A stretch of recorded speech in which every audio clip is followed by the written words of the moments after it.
Le président américain Donald Trump a annoncé il y a de cela quelques temps une hausse de tarifs douaniers de 25%.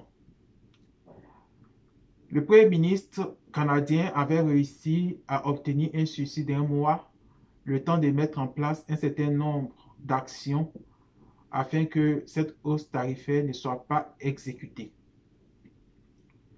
Mais il faut savoir qu'en temps, on a déjà les premières victimes de l'annonce de Donald Trump. Parce qu'il faut reconnaître que ça crée une incertitude au niveau économique, au niveau du monde du travail. Plusieurs entreprises canadiennes qui font le plus gros de leur chiffre d'affaires aux États-Unis ont décidé donc de soit prévoir une délocalisation d'une partie de leur production vers les États-Unis ou encore de supprimer un certain nombre d'emplois. À Sainte-Croix, l'entreprise South Shore, qui fait 70% de son chiffre d'affaires sur le marché américain, a décidé d'abolir 115 emplois. Il s'agit d'une entreprise qui est spécialisée dans le domaine de la création des meubles. Mais elle n'est pas la seule à abolir des emplois. Il y a l'entreprise Shieldtex, qui est une entreprise montréalaise, qui aussi a annoncé une suppression, disons une mise à pied de 40% de ses travailleurs. Dans la grande région de Chaudière-Appalaches et dans la grande région de la Beauce, plusieurs entreprises prévoient faire des restructurations, des mises à pied importantes et aussi des délocalisations d'une partie de leur production vers les États-Unis. Il faut dire que cette situation aura un effet néfaste sur l'économie du Canada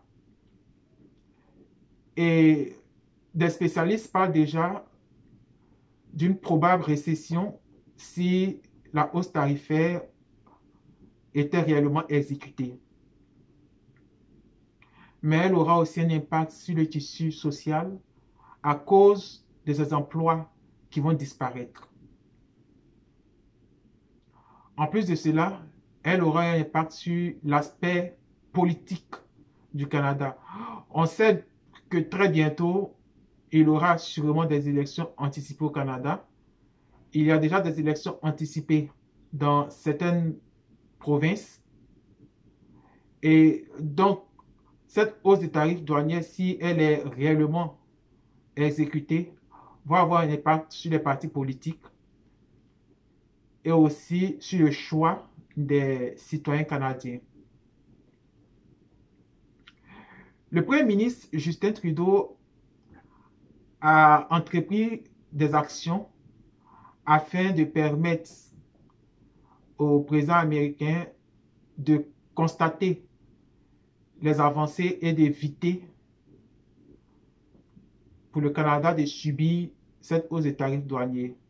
Et nous espérons que ces actions pourront permettre aux États-Unis de ne pas imposer cette hausse des tarifs douaniers au Canada et de permettre au Canada d'échanger avec les États-Unis comme c'était auparavant.